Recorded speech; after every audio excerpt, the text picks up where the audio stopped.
ഒരു കീഴിലാണല്ലോ സിനിമ വന്നത്. അപ്പൊ അതിന്റെ ഒരു സന്തോഷം എങ്ങനെയാണ്? അത് രജപുത്രാന്ന് പറഞ്ഞാൽ ഞങ്ങളെ സംബന്ധിച്ചോളം ഞാനും വളരെ വർഷങ്ങളായിട്ട് ഇത് 35ാമത്തെ വർഷമാണ്. ഞാൻ ആ 35 വർഷമായിട്ട് നമ്മൾ സിനിമ എടുക്കുമ്പോൾ നല്ല സിനിമകൾ എടുക്കാൻ പരാജയപ്പെട്ട സിനിമകളൊക്കെ ഉണ്ട്. പക്ഷെ മാക്സിമം ശ്രമിക്കും. അല്ലാതെ എനിക്ക് അതിനകത്ത് പെട്ടെന്നൊരു ഉപേക്ഷിച്ചു അങ്ങനല്ല.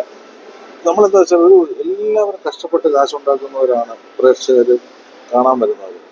അവർ ഒരു മനസ്സോടെ ഒരു സിനിമ കണ്ടിട്ട് നന്നായി എന്ന് പറയുമ്പോൾ കിട്ടുന്നതാണ് ഏറ്റവും വലിയ സന്തോഷം.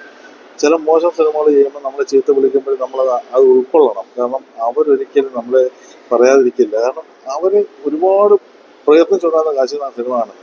അപ്പം അത്തരം സിനിമകൾ കാണാൻ വേണ്ടി വരുമ്പോൾ അവരോട് നീതി പുലർത്താൻ വേണ്ടി ഒരുപാട് കാര്യങ്ങൾ ശ്രദ്ധിക്കാൻ ഈ സിനിമ നോക്കിയിട്ടുണ്ട്. അത് മുൻകാല സിനിമകൾ നിങ്ങൾ നോക്കിയാൽ അറിയാം. എന്തെങ്കിലുമൊക്കെ ഒരു ഒരു ഒരു നമ്മൾ നമ്മുടേതായ ഒരു കാര്യങ്ങൾ ചെയ്യാൻ ശ്രമിക്കുന്നുണ്ട്. അതൊരു ബാനർ വാല്യൂ കൂടെ നമ്മൾ നോക്കുമല്ലോ. കാരണം ഒരുപാട് സിനിമകൾ എടുക്കാന്നുള്ളതല്ല, എടുക്കുന്ന സിനിമകൾ കൂടുതൽ ആളുകളിൽ എത്തിക്കാൻ പറ്റുന്ന ഒരു കാര്യം മാത്രമേ നോക്കിയിട്ടുള്ളൂ. ഈ എമ്പുരാന് ഭയങ്കര വിവാദമായിട്ട് ലാലേട്ടൻ ഒരുപാട് ആൾക്കാർ ക്രൂശിച്ചു അല്ലെങ്കിൽ ചർച്ച വന്നു. പക്ഷെ അത് തിരിച്ച് ഒരാഴ്ച കൊണ്ട് തന്നെ ഒരു ഭയങ്കരമായിട്ട് മറുപടി ലാലേട്ടൻ കൊടുത്തു എന്നൊരു പോസ്റ്റർ. ഞാനത് ചോദിക്കുന്നത് വെച്ചാല്, നിങ്ങൾക്ക് എല്ലാവർക്കും അറിയാലോ, ഈ തിരുനോട്ട് ഉൾപ്പെടെ നോക്കുന്നത് 47 വർഷങ്ങൾക്ക് ശേഷമുണ്ട്. ഇവിടെ ഇരിക്കുന്ന മലയാളികൾക്ക് ആർക്കെങ്കിലും ഒരു ദിവസം കൊണ്ട് തള്ളിക്കളയാൻ പറ്റുന്ന ആളാണോ മോഹൻലാൽ? അല്ല.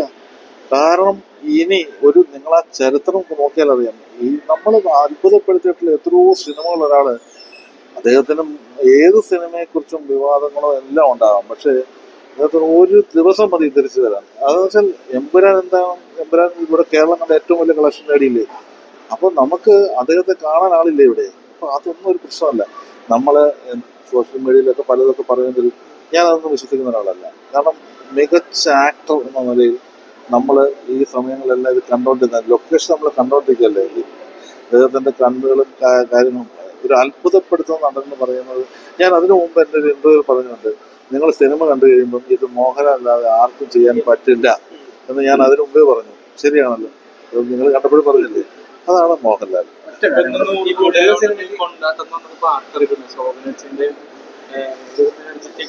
അതൊരു പ്രൊമോഷന് വേണ്ടിയിട്ടുള്ള കാര്യങ്ങളാണ്. നമ്മളെ സംബന്ധിച്ചിടത്തോളം ഇത് നേരത്തെ 100 കോടി ആവുമെന്നൊന്നും വെച്ചിട്ടല്ലല്ലോ.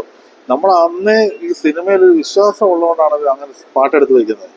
ഇത് ഒരു പാട്ടെടുത്ത് വയ്ക്കുമ്പോൾ അത് അഹങ്കാരമാണ്, ആയിപ്പോവും അങ്ങനെ. പക്ഷെ അന്നൊരു വിശ്വാസം ഉണ്ടായിരുന്നു, ഓടും.